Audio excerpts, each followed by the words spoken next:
오늘 새벽 우리에게 주신 하나님의 말씀은 로마서 12장입니다.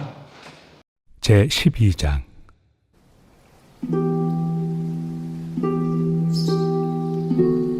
그러므로 형제들아, 내가 하나님의 모든 자비하심으로 너희를 권하노니 너희 몸을 하나님이 기뻐하시는 거룩한 산 제물로 드리라. 이는 너희가 드릴 영적 예배니라. 너희는 이 세대를 본받지 말고 오직 마음을 새롭게 함으로 변화를 받아 하나님의 선하시고 기뻐하시고 온전하신 뜻이 무엇인지 분별하도록 하라. 내게 주신 은혜로 말미암아 너희 각 사람에게 말하노니 마땅히 생각할 그 이상의 생각을 품지 말고 오직 하나님께서 각 사람에게 나누어 주신 믿음의 분량대로 지혜롭게 생각하라. 우리가 한 몸에 많은 지체를 가졌으나 모든 지체가 같은 기능을 가진 것이 아니니 이와 같이 우리 많은 사람이 그리스도 안에서 한 몸이 되어 서로 지체가 되었느니라. 우리에게 주신 은혜대로 받은 은사가 각각 다르니 혹 예언이면 믿음의 분수대로, 혹 섬기는 일이면 섬기는 일로, 혹 가르치는 자면 가르치는 일로, 혹 위로하는 자면 위로하는 일로, 구제하는 자는 성실함으로, 다스리는 자는 부지런함으로, 긍휼을 베푸는 자는 즐거움으로 할 것이니라. 사랑에는 거짓이 없나니 악을 미워하고 선에 속하라. 형제를 사랑하여 서로 우애하고 존경하기를 서로 먼저 하며 부지런하여 게으르지 말고 열심을 품고 주를 섬기라. 소망 중에 즐거워하며 환난 중에 참으며 기도에 항상 힘쓰며 성도들의 쓸 것을 공급하며 손 대접하기를 힘쓰라. 너희를 박해하는 자를 축복하라. 축복하고 저주하지 말라. 즐거워하는 자들과 함께 즐거워하고 우는 자들과 함께 울라. 서로 마음을 같이하며 높은 데 마음을 두지 말고 도리어 낮은 데 처하며 스스로 지혜 있는 채 하지 말라. 아무에게도 악을 악으로 갚지 말고 모든 사람 앞에서 선한 일을 도모하라. 할 수 있거든 너희로서는 모든 사람과 더불어 화목하라. 내 사랑하는 자들아, 너희가 친히 원수를 갚지 말고 하나님의 진노하심에 맡기라. 기록되었을 때 원수 갚는 것이 내게 있으니 내가 갚으리라고 주께서 말씀하시니라. 내 원수가 줄이거든 먹이고 목마르거든 마시게 하라. 그리함으로 내가 숯불을 그 머리에 쌓아 놓으리라. 악에게 치지 말고 선으로 악을 이기라. 오늘 새벽에도 하나님의 은혜와 평강이 함께하기를 축복합니다. 오늘 말씀은 이제 교리를 넘어서 우리 그리스도인들이 어떻게 살아가야 되는가를 사도 바울이 기록하고 있습니다. 사도 바울의 서신서에는 원칙들이 있는데 먼저 늘 교리에 대한 이야기를 하고 이후에 삶에 대한 이야기를 합니다. 물론 이제 고린도 전후서와 같이 문제들에 대해서 직접 다루는 것도 있지만 대체적으로는 먼저 이제 교리에 대한 이야기를 합니다. 그 이유는 문제나 어려움이 생겼을 때 그 일에 매몰되기 시작하면 신앙은 온데간데 없고 정치적인 판단이나 정무적인 판단으로 행동할 수 있기 때문입니다. 그래서 과연 그리스도인으로 부름을 받은 우리가 어떤 사람인가, 신앙의 정체성이나 신앙이 과연 어떤 것을 의미하느냐를 먼저 이야기를 합니다.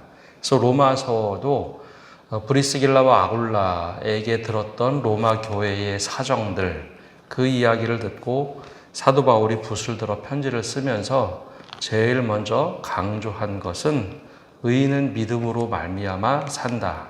즉 하나님께 부름받은 사람, 또 예수 그리스도를 믿는 사람은 하나님의 신실한 약속이 이루어지는 것을 믿고 사는 사람이다라는 것을 강조했죠.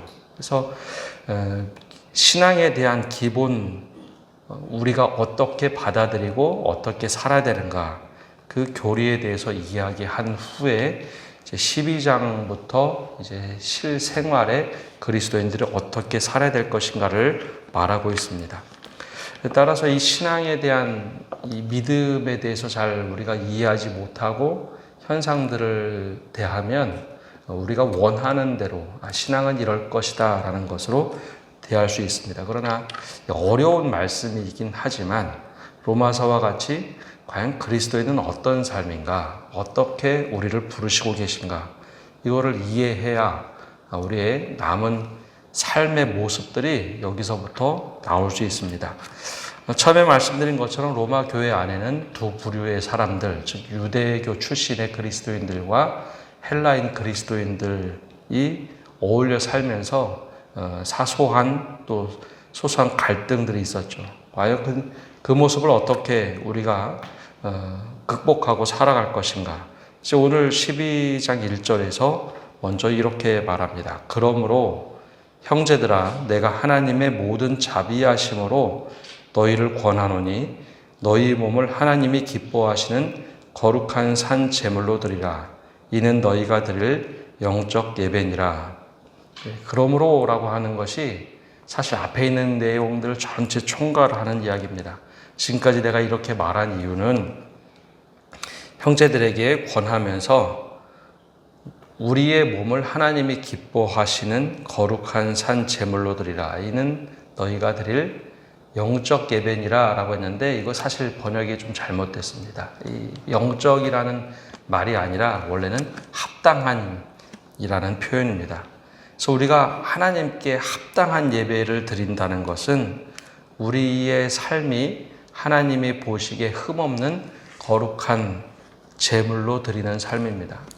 그 구약 예배에서는 신약 시대에도 그랬지만 하나님께 예배를 드릴 때 이 제물, 즉 집에서 키우던 가축을 가져왔습니다. 근데 이 가축이 흠없고 정결한 가축입니다. 뭐 병들거나 상한 가축이 아니죠.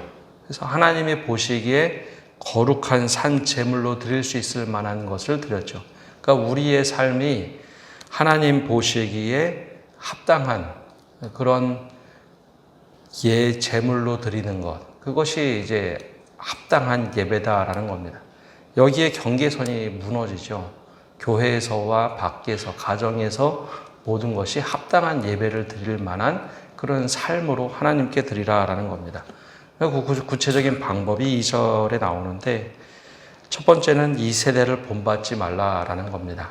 여기 이제 이 세대의 흐름들, 이 세대의 흐름들이 세속주의도 될 수 있겠지만 세상의 가치관, 세상에서 하는 모습들을 따르지 말라라는 겁니다. 이것이 요즘에는 이걸 마치 특정 분야를 딱 집어서 야 이건 이 세속 사회야 라고 하는데 그런 것이 아니라 신앙생활과 그리스도인의 삶, 이것은 세속적인 삶에서 다루고 있는 것, 욕심이나 하나님이 내버려 두신 삶을, 그런 삶을 따르지 말라라는 것입니다. 그게 본받지 말라라는 거고, 두 번째는 마음을 새롭게 해라.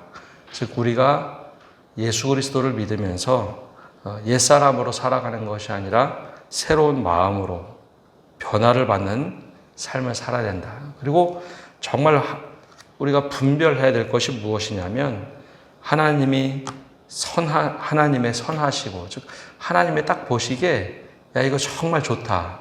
창세기 말씀처럼 지으시고 정말 좋아하는 모습. 또 하나는 하나님이 기뻐하시는 삶, 또 하나님이 온전하게 우리를, 이제 온전하다는 것이 주님의 뜻이 차고 넘치는 것, 그런 것이 무엇인지 분별하면서 살라라는 거죠. 그러면 과연 우리가 어떤 판단을 하고 어떤 삶을 살아야 될지 우리 스스로 분별하고 깨달을 수 있다라는 거죠. 그 이야기를 이제 3절부터 계속해서 풀어갑니다. 이 12장 1, 2절은 뒤에 나오는 그리스도인의 삶의 규범이 어떠해야 하는지 가장 먼저 이 두 갈씩으로 이걸 먼저 선언을 합니다. 하나님께서 기뻐하시는 합당한 예배로 우리의 삶을 어떻게 드릴 것인가. 그래서 세대를 본받지 않는 것, 마음을 새롭게 변화하는 것, 그리고 하나님이 선하고 기뻐하시고 온전한 뜻이 무엇인지 분별하라라는 거죠. 이것이 이제 사도 바울이 얘기하는 그리스도인의 삶입니다. 그러면 제일 먼저 어떤 삶을 살아야 되는가? 3절에 이렇게 말합니다. 내게 주신 은혜로 말미암아 너희 각 사람에게 말하노니 마땅히 생각할 그 이상의 생각을 품지 말고 오직 하나님께서 각 사람에게 나누어 주신 믿음의 분량대로 지혜롭게 생각하라. 여기 기준이 있죠. 하나님께서 생각할 그 이상을 우리에게 생각할 수 있는 것을 주셨는데 그 이상의 것을 생각하지 마라. 우리에게 맡겨주신 것들이 있는데 그 이상도 그 이하도 말고 적당한 분량대로 너희가 생각하고 믿음의 분량대로 지혜롭게 생활하는 것. 그것이 주님께서 원하시는 분별하는 삶입니다. 그러면서 이 교회를 한 몸에 비유를 합니다. 이 고린도서에서도 그리스도인의 삶, 특별히 교회가 어떤 곳인가, 각자의 은사대로 살라라고 하는 말씀이 있었는데 그와 동일한 맥락입니다. 고린도서에서는 은사를 중심으로 이야기했다면 여기서는 교인들은 한 몸 된 지체를 이룬다라는 겁니다. 근데 손이 발의 역할을 할 수 없고 또 심장이 다른 역할을 할 수 없습니다. 각자 믿음의 분량대로 주신 것이 있는데 그 선을 넘지 말라는 것이죠. 그래서 5절에도 계속 이야기합니다. 이와 같이 우리 많은 사람이 그리스도 안에서 한 몸이 되어 서로 지체가 되었느니라. 서로 각자의 지체에 고유한 분량이 있다는 겁니다. 그래서 은혜 받은 대로 살아가야 되는데, 은사대로 살아가야 되는데, 예언이면 믿음의 분수대로, 섬기는 일이면 섬기는 일로, 가르치는 자면 가르치는 일로, 위로하는 자면 위로하는 일로 각자 하나님께서 부어주신 은사들이 있고 그 역할들이 있다는 겁니다. 그 역할 이상으로 넘어가지 말고 그 역할 속에서 맡겨진 일들을 감당하라라는 겁니다. 굉장히 단순한 원리 같지만 이건 사회에서도 보통 통용이 됩니다. 내게 맡겨주신 것 이상으로 할 때는 우리가 흔히 말해서 월권이라고 하죠. 그러면 또 다 같이 불편해집니다. 교회도 마찬가지죠. 특별히 근데 이것은 그리스도의 몸이기 때문에 그리스도께서 원하시는 각자의 분량이 있다는 겁니다. 그거대로 할 때 문제가 없다는 거죠. 그러면서 이 원리는 9절에 나옵니다. 9절부터 13절까지 사랑에는 거짓이 없나니 악을 미워하고 선에 속하라. 사랑의 원리를 가지고 하라라는 거죠. 사랑에는 속임이 없다라는 겁니다. 그래서 그 사랑에 정말 전심을 다하면 선에 속하는 삶, 악에 치우치는 것이 아니라 선에 속하는 삶, 서로 우애하고 존경하기를 서로 먼저 하는 삶, 그리고 부지런하며 게으르지 말고 열심을 품고 주를 섬겨라. 이 원어 성경에는 열심을 품고 주를 섬겨라 라는 뜻 안에 성령을 소멸하지 말라, 즉 성령의 불을 꺼뜨리는 사람들이 있는데 성령이 앞서지 말고 성령이 움직이도록 해라 라는 것이 이 말씀 안에 담겨져 있습니다. 그래서 이 속에서 우리가 살아가라 라는 겁니다. 그 대전제는 하나님이 기뻐하시는 거룩한 산 제물로 드리는 합당한 예배고, 하나님이 기뻐하시고 선하시고 원하시는 것이 무엇인지 분별하는 삶, 이게 바로 각 지체의 분량대로, 믿음의 분량대로 살라라는 겁니다. 그럼 또 그리스도인들의 삶은 또 어때야 될까요? 14절부터 말하고 있는 것이 이제 교회를 넘어서 그리스도인의 생활에 대해서 이야기하고 있습니다. 그리스도인의 생활, 당시에 이제 박해가 막 시작되던 때입니다. 요 당시가, 요 말씀이 쓰여질 때가 네로 황제 시대입니다. 그래서 네로 황제가 공식적으로 기독교인들을 처음부터 박해한 것은 아니고 로마에 불을 지르면서 기독교를 공식적으로 박해하기 시작하죠. 그 막 어간이었습니다. 근데 그때 사도 바울이 권면을 하죠. 너희를 박해하는 자를 축복하라. 축복하고 저주하지 말라. 즐거워하는 자들과 함께 즐거워하고 우는 자들과 함께 울라. 왜냐하면 이 보복법에 대한 재해석인데 예수님께서 보복법에 대한 것을 새롭게 해석을 하셨죠. 이에는 이, 눈에는 눈으로 갚으라라고 하는 이 보복법을 예수님은 오른뺨을 맞으면 왼뺨을 대고, 오리를 가자면 십리를 걸어가고, 속옷을 달라 하면 겉옷까지 다 주어라고 하는 말씀을 하셨습니다. 즉 보복으로 해결될 수 있는 것이 없기 때문에 오히려 하나님께서 우리에게 주신 사랑으로 살아간다면 박해하는 자들을 축복하고 저주하지 말라라는 겁니다. 근데 그 이유가 저 뒤쪽에 나옵니다. 왜냐하면 사도 바울이 쓴 이 로마서 1장에 보면 하나님이 내버려 두시는 모습들이 나옵니다. 하나님이 욕심에 내버려 두고, 하나님이 우리의 욕망대로 내버려 두고, 하나님이 없이 살겠다고 하는 사람들을 그냥 내버려 두는 삶이 있죠. 그래서 내버려 두면 막 악에 속해있던 사람들의 모습이 나옵니다. 그 사람들은 뭐라고 얘기하느냐? 19절에 이야기합니다. 내 사랑하는 자들아, 너희가 친히 원수를 갚지 말고 하나님의 진노하심에 맡기라. 기록되었으되 원수 갚는 것이 내게 있으니 내가 갚으리라고 주께서 말씀하시니라. 내어버려 두셨던 사람들에 대한 심판은 하나님께서 하신다라는 겁니다. 그래서 이 말씀에도 박해하는 자들을 축복하고 저주하지 말고 라고 하는 말씀이 이야기가 논리적으로 맞는 이야기입니다. 왜냐하면 그렇게 내버려두면 스스로 악에 무너지기 때문이죠. 내버려두는 것이 정말 무서운 하나님의 심판입니다. 하나님, 그래서 예수님께서 비유로 들으셨던 것이 천국의 비유가 가라지 비유입니다. 알곡과 가라지를 뿌려놓았을 때 이 자라는 동안은 알곡과 가라지가 구분이 되지 않지만 추수 때는 가라지를 모아서 불에 태운다라는 것. 그래서 하나님께서 심판하신다. 이게 내버려둔다는 것이 내가 이렇게 해도 괜찮네, 이렇게 해도 괜찮네. 아니요, 그게 구약 성경을 보면 이스라엘 백성들이 잘못하면 하나님이 개입하십니다. 잘못됐다 바로 개입하시죠.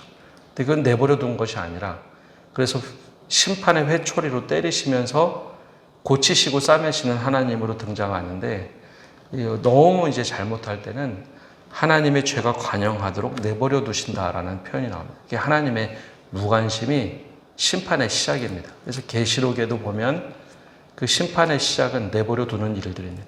그래서 오히려 그리스도인들에게는 축복하라. 우리에게 맡겨주는 것은 축복하고 그들이 어떻게 하면 하나님께로 돌아올지 거기까지만 우리에게 맡겨준 분량이라는 겁니다.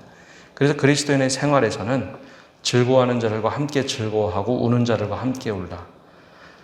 그래서 또 하나 16절에 이렇게 말합니다. 서로 마음을 같이하여 높은 데 마음을 두지 말고 도리어 낮은 데 처하며 스스로 지혜 있는 채 하지 말라. 이것도 산상수훈에 나오는 예수님의 말씀을 사도 바울이 풀어서 하는 이야기입니다.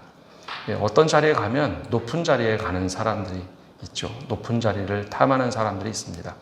그러면 그 주인이 와서 이 자리는 다른 사람을 위해서 마련한 것인데 왜 여기 와 있느냐. 예수님이 비유로 들으실 때가 있죠. 그래서 여기 말고 다른 사람을 앉힐 거니까 당신은 저 뒤로 가십시오. 그래서 예수님이 비유 들으셨던 것은 낮은 자리를 선택하라라는 겁니다.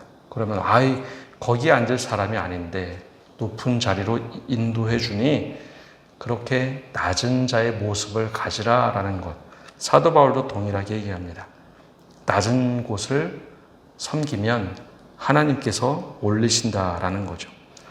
17절에도 14절과 같은 맥락의 말씀입니다. 아무에게도 악으로 갚지 말고 모든 사람 앞에서 선한 일을 도모하라. 할 수 있거든 너희로서는 모든 사람과 더불어 화목하라. 이것이 주님께서 그리스도인들에게 원하는 삶입니다. 그래서 이게 계속해서 반복되는 말씀입니다. 그래서 21절에 악에게 지지 말고 선으로 악을 이기라. 아까 싸워서 이기다 보면 종종 드리는 말씀이지만 악에게 진다는 것은 아까 싸워서 악한 모습으로 갚는 것이 악에게 지는 겁니다. 그래서 선으로 악을 이겨라. 이렇게 선한 모습으로 악을 압도해야지 악과 싸우다가 더 큰 악을 만들 수 있다라는 겁니다. 그래서 우리나라 영화 중에 외국에서 상을 탔던, 즉 유럽에서 상을 탔던 영화 중에 하나가 악마를 보았다라는 영화였습니다. 그게 이제 이 말씀을 뒤집어서 내용 메시지를 만들었죠. 악과 싸우다 보면 자칫하면 악마가 상대방이 아니라 내가 될 수 있다는 거죠. 그래서 악마를 보았다라는 영화를 보면 마지막 장면에 그 나쁜 짓을 하는 그 사람을 죽이기 위해서 열심히 노력하고 마지막 장면에 거울을 딱 봤는데 자신의 모습을 봅니다. 그래서 그 영화의 주제가 악마를 보았다라고 하는데, 야, 저 사람 때문에 내가 너무 속상해 살았는데 어느 날 거울을 보니 내가 악마의 모습으로 변해 있구나. 그 메시지를 담고 있죠. 그래서 악에 지지 말고 선으로 악을 이겨라 라고 하는 것이 사도 바울의 오늘 이 로마서 12장의 말씀이기도 합니다. 오늘 말씀의 큰 대주제는 하나님이 선하시고 기뻐하시고 온전한 뜻이 무엇인지 분별하라, 여기서부터 시작이 됩니다. 그래서 교회에서의 생활 그리고 그리스도인의 신앙생활은 어떠해야 되는가, 이것을 우리에게 도전하고 있습니다. 주님께서 말씀하신 산상수훈을 해석하고 삶에 적용할 때 바로 이렇게 하라는 것이죠. 우리가 이 말씀을 붙잡고 살아갈 때 오늘 우리는 어떻게 분별하며 살아가야 될지 삶에 적용하는 성도 여러분 되시기를 바랍니다. 기도하겠습니다. 하나님, 오늘도 저희가 주님 앞에 나와서 말씀을 듣고 나갑니다. 주님, 우리가 이 말씀이 우리 안에 녹아져서 살기를 원합니다. 하나님께 합당한 예배를 드리기 위하여 우리가 거룩한 산 제물로 드리는 것, 또 주님께서 기뻐하시고 선하시고 바라고 원하시는 삶이 무엇인지 분별하는 삶을 살게 하여 주옵소서. 그래야 믿음의 분수대로 분량대로 우리가 살아가되 주님께서 우리에게 맡겨주신 분량대로 살아갈 수 있는 은혜를 허락하여 주옵소서. 그것이 넘쳐서 또 그 선을 넘어서 우리가 우를 범하지 않게 하시고, 또 이 세상 속에 살아가면서 악에게 지지 않고 선으로 악을 이길 수 있는 지혜를 주시고 분별할 수 있는 믿음을 주셔서 우리가 주님께서 원하시는 그리스도인의 삶을 살아가도록 은혜 내려 주옵소서. 이 모든 말씀 예수님의 이름으로 기도합니다. 아멘.